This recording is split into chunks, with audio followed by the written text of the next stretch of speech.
ರೇಣುಕಾಸ್ವಾಮಿ ಕೊಲೆ ಕೇಸ್ನಲ್ಲಿ ಜೈಲು ಸೇರಿರೋ ಸ್ಯಾಂಡಲ್ವುಡ್ ಖಳನಾಯಕ ದರ್ಶನ್ ದರ್ಪ ಇನ್ನೂ ಕಡಿಮೆಯಾಗಿಲ್ಲ ನೋಡಿ. ಪರಪ್ಪನ ಅಗ್ರಹಾರ ಜೈಲಿನಲ್ಲಿ ರೌಡಿ ಪಟಾಲಂ ಜೊತೆ ಸೇರಿ ಬಳ್ಳಾರಿ ಜೈಲಿನಲ್ಲಿ ಕತ್ತಲ ಕೋಣೆ ಸೇರಿದ್ರೂ ಕೂಡ ದುರಹಂಕಾರ ಮಾತ್ರ ಕಡಿಮೆಯಾದಂತೆ ಕಾಣ್ತಿಲ್ಲ. ತನ್ನ ಕೃತ್ಯಕ್ಕೆ ಕಿಂಚಿತ್ತು ಪಶ್ಚಾತ್ತಾಪ ವ್ಯಕ್ತಪಡಿಸುವ ಈ ಮನುಷ್ಯ ಜೈಲಿನಲ್ಲೂ ಅಸಹ್ಯಕರ ವರ್ತನೆ ತೋರಿದ್ದಾರೆ. ತನ್ನ ಪತ್ನಿ ಹಾಗೂ ವಕೀಲರನ್ನ ಭೇಟಿಗಾಗಿ ಜೈಲಿಗೆ ಬಂದಿದ್ರು. ಈ ವೇಳೆ ಬ್ಯಾರಕ್ನಿಂದ ಹೊರಬಂದಿದ್ದಾನೆ ಈತ. ಇಂತಹ ಸಮಯದಲ್ಲಿ ಕ್ಯಾಮೆರಾದಲ್ಲಿ ತಾನು ಸರಿಯಾಗ್ತಿರೋದನ್ನ ಕಂಡು ಅಸಹ್ಯಕರವಾಗಿ ಬೆರಳು ತೋರಿದ್ದಾನೆ. ರೇಣುಕಾಸ್ವಾಮಿ ಕೊಲೆ ಪ್ರಕರಣದಲ್ಲಿ ಜೈಲು ಸೇರಿರುವ ಪವಿತ್ರ ಗೌಡ ಜಾಮೀನು ಅರ್ಜಿ ಇವತ್ತು ವಿಚಾರಣೆಗೆ ಬರಲಿದೆ. ಕೊಲೆ ಪ್ರಕರಣದಲ್ಲಿ A1 ಆಗಿರುವ ಪವಿತ್ರ ಗೌಡ ಜಾಮೀನು ಕೋರಿ ಹೈಕೋರ್ಟ್ ಮೆಟ್ಲೇರಿದ್ದಾಳೆ. ಜೊತೆಗೆ ಪವಿತ್ರ ಗೌಡ ಪರವಾಗಿ ಮೆಲನಿ ಸೆಬಾಸ್ಟಿಯನ್ ಜಾಮೀನು ಅರ್ಜಿ ಸಲ್ಲಿಸಿದ್ದು ಹೈಕೋರ್ಟ್ ನ್ಯಾಯಮೂರ್ತಿ ಎಸ್ ವಿಶ್ವಜಿತ್ ಶೆಟ್ಟಿ ಪೀಠದಲ್ಲಿ ವಿಚಾರಣೆ ನಡೆಯಲಿದೆ.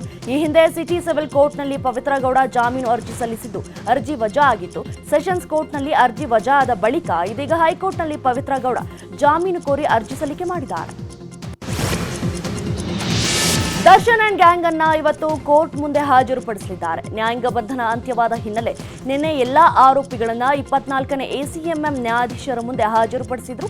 ಈ ವೇಳೆ SPP ಪ್ರಕರಣಕ್ಕೆ ಸಂಬಂಧಿಸಿದಂತೆ ಪೆನ್ ಡ್ರೈವ್, CD ಸೇರಿ ಯಾವುದೇ ಟೆಕ್ನಿಕಲ್ ಸಾಕ್ಷ್ಯಗಳನ್ನ ಕೋರ್ಟ್ಗೆ ಸಲ್ಲಿಸಿಲ್ಲ. ಹೀಗಾಗಿ ಆರೋಪಿಗಳ ಪರ ವಕೀಲರು ಸಾಕ್ಷಿ ಸಲ್ಲಿಕೆ ಮಾಡುವಂತೆ ನ್ಯಾಯಾಧೀಶರ ಮುಂದೆ ಮನವಿ ಮಾಡಿದ್ರು. ಹೀಗಾಗಿ ಇವತ್ತು ಸಾಕ್ಷ್ಯಗಳನ್ನ ಸಲ್ಲಿಸುವಂತೆ ಕೋರ್ಟ್ SPPಗೆ ಸೂಚಿಸಿತ್ತು. ರೇಣುಕಾಸ್ವಾಮಿ ಕೊಲೆ ಕೇಸ್ನಲ್ಲಿ ನಟ ದರ್ಶನ್ಗೆ ನೆರವಾಗುವಂತೆ ಚಾರ್ಜ್ ಶೀಟ್ ಮಾಡಲಾಗಿದೆ ಅಂತ ದೂರು ದಾಖಲಾಗಿದೆ.